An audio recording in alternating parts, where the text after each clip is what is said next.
All right, thank you very much. My name is Manuel Zumbado.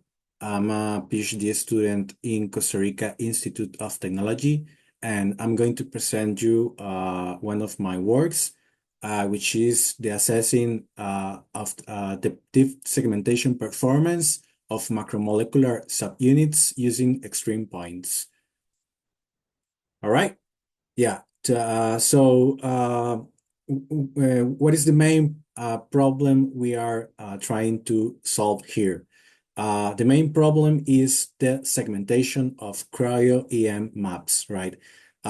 Which is essentially divide the image into, well, the volume of the molecular cryo-EM map into regions, right? For each of the chain or the subunit that make up the molecule or the complex that it's captured by the cryo-EM map, right? Uh, and why we want to do that? Well, that's because the accurate segmentation of each of the subunits that made up the entire cryo-EM map makes the problem of solving the molecular structure easier and faster, right? With the existing tools, right? And this is very important because we notice some lack of tools, automatic tools to generate segmentations from the cryo-EM map to trying to derive the regions in the cryo-EM map, which corresponds to each of these subunits or change in the actual molecule, right? So we want to do this because that could help the modeling of the structure of the complex that is captured by the cryo-EM map, right? So we want to improve the process of solving, yeah, the model of a cryo-EM map, the atomic model. And why we do that is because we are focusing in intermediate resolution cryo-EM maps when you don't have like enough information, but you have also noise, right? And it's difficult to see when where a region I mean the borders of each region, right? The border area, right? So it's very difficult to derive where is located one of the subunits in the cryo map because of the lack of enough resolution, right? Okay, so here we can see a sample, right? In the left, you can see that cryo EM map, and on the right, you can see the atomic model, right, of that cryo EM map. So when researchers are studying like molecules and diseases in organisms and cellular processes, right? Uh, One of the experimental samples is the cryo-EM image, right? And then to understand how this macromolecule works, they have to solve the atomic structure, right? To identify the functional units inside the cryo-EM map, right? That conforms the actual macromolecule, right? So what we want to do is to uh, identify each of the region in the electron microscopy map that correspond to each of these subunits or uh, uh, change ch chain chains sorry of the atomic model. Yeah, only using the information from the cryo-EM, which is very difficult to do, right? This is one example of segmentation, right? In the middle, you can see like the correct segmentation, like the actual segmentation of the cryo-EM map that when each region corresponds to the protein subunits, right? So we want to get this image, this result from cryo-EM map without any information. And well, this is the atomic model, right? And on the other hand, we can see in the right side of the screen, the segmentation produced by Sager without the grouping steps you can do of each of the segmented regions, right? And you can see here, Sager sometimes produce over segmentation, and you have to manually group regions in order to get like the a near segmentation that corresponds to actually the correct one, right? So we are trying to propose an automatic method, right, based on deep learning, in order to learn from the features that are hosted in public databases, right, like EMDB and PDV. And we are trying to build this automatic segmentation method based on the cryo-EM information, right? All right, so as you can see here, this is actually one of the main reasons why we are doing this. And as you may know, the structural information that is that you can see from the cryo-EM, it depends on the resolution, right? When you have enough detailed resolution, high resolution images, you can derive directly the modeling of the molecular structure, right? Directly from the cryo-EM map. And there are a lot of different tools that helps to do that, right, automatically. But when you have samples with less resolution, it gets difficult, right? To actually get the segmentation, right? Or try to derive the regions when different subunits are located, right? So we focus especially on the region where intermediate resolution samples are located, which is in the range from 5 to 10 or more, or 10 or from 5 to 10 angstroms. That's our range, right? We are working with, because we have some information in the cryo-EM map, detailed information, but it is not enough, right? Yeah, so those are more challenges samples to solve, and we are trying to focus on that to try to provide automatic segmentation. Yeah. Okay. There is several methods to get segmentation from cryo-EM maps. Actually, there are some of them based on watershed algorithms, which is a classic algorithm for segmentation, and some other algorithms, right? But we didn't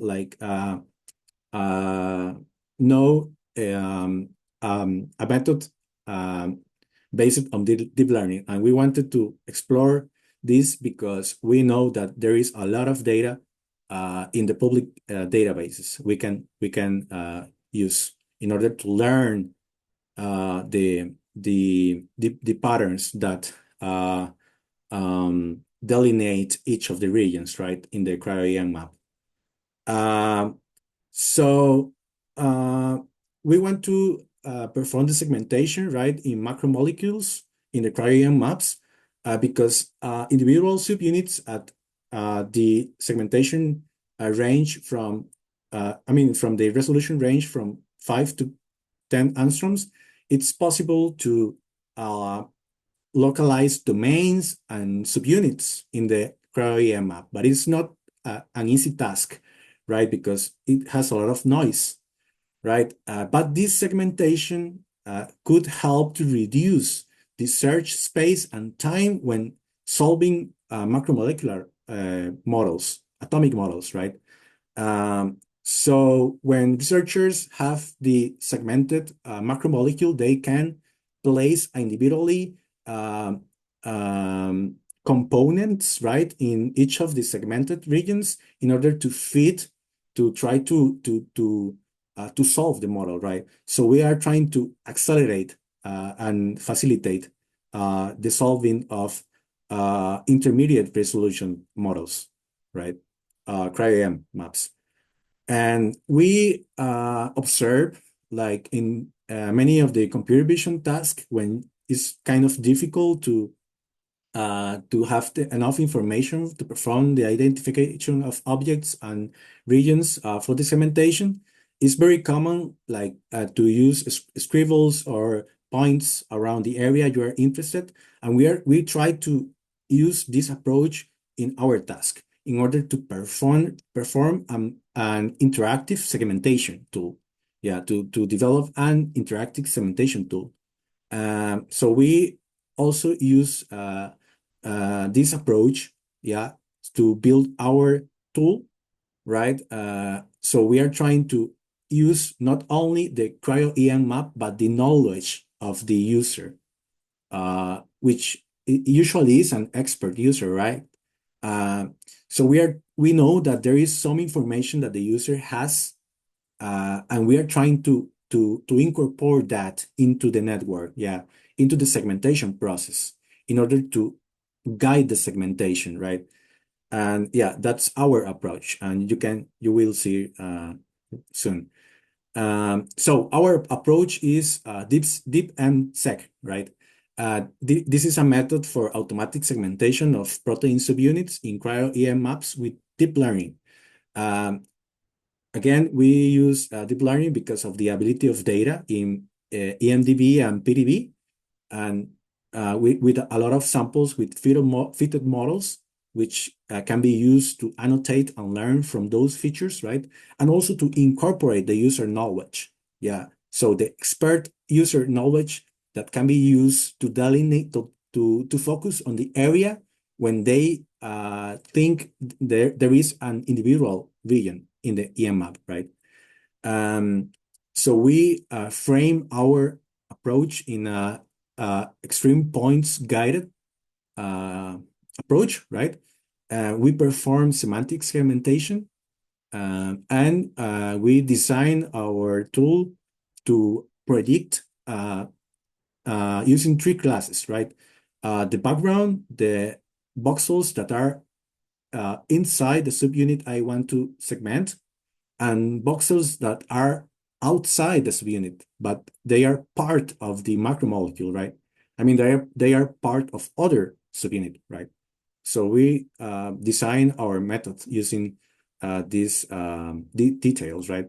And this is like the data flow of our data creation protocol. We use data from EMDB and PDB.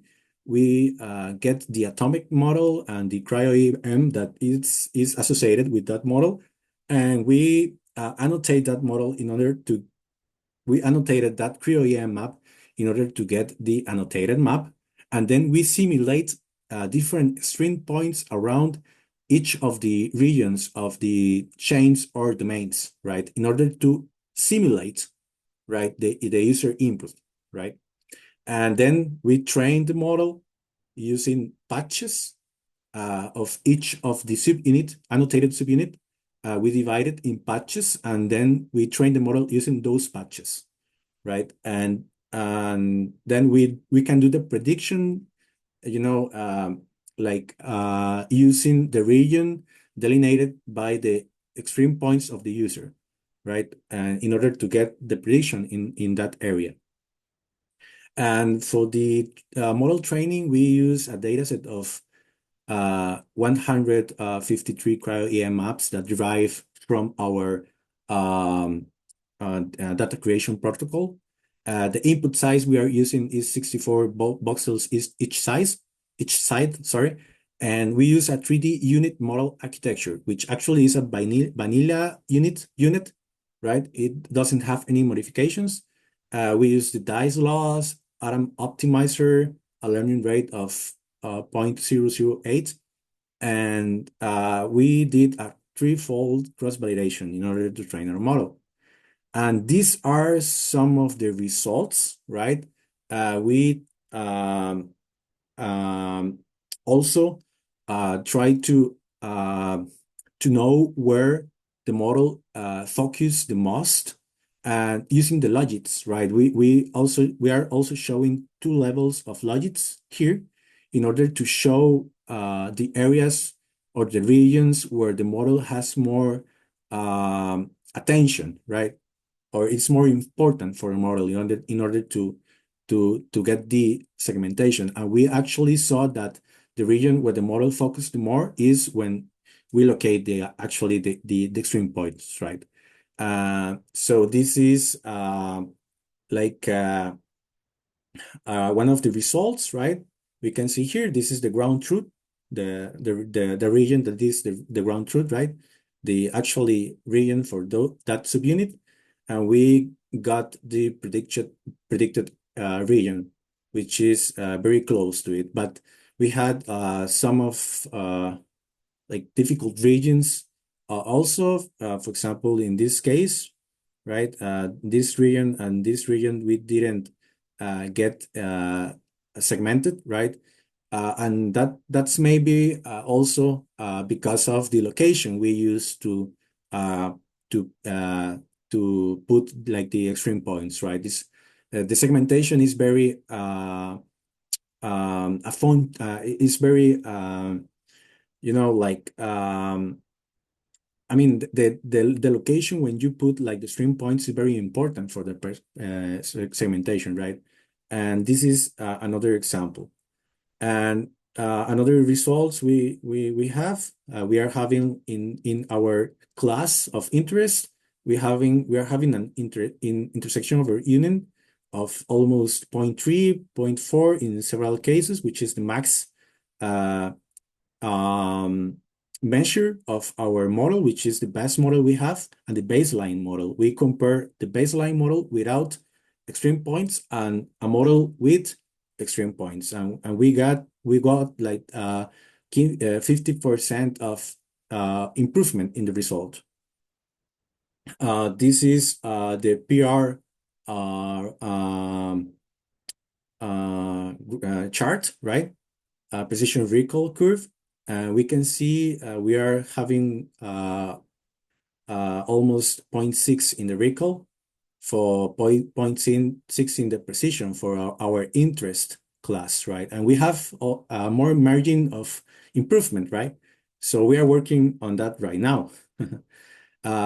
Actually, for the future work, we are working to provide more extreme points samples, because we notice that the amount of extreme points simulated per sample is important to get better segmentation and better generalization for the model. So we duplicate the amount of different extreme points per sample, I mean per subunit, right? And we are doing some experiments right now and we are getting a dice coefficient near to 0.9, which is very good. So we are trying to we will publish those results later. But yeah, we are very excited about it. We are also working on some architectural improvements, right? Maybe try to use another kind of network, for example, to capture more of the input of the user. And we also are exploring to perform a second phase model in order uh, to do the interactive refinement of a partial segmentation, which is very important. Yeah. So we are trying to build another phase for the model, but that's work for the future. Yeah. Yeah, that we are working on these things right now. So thank you very much for your time, and it was a pleasure to present my work. Thank you very much.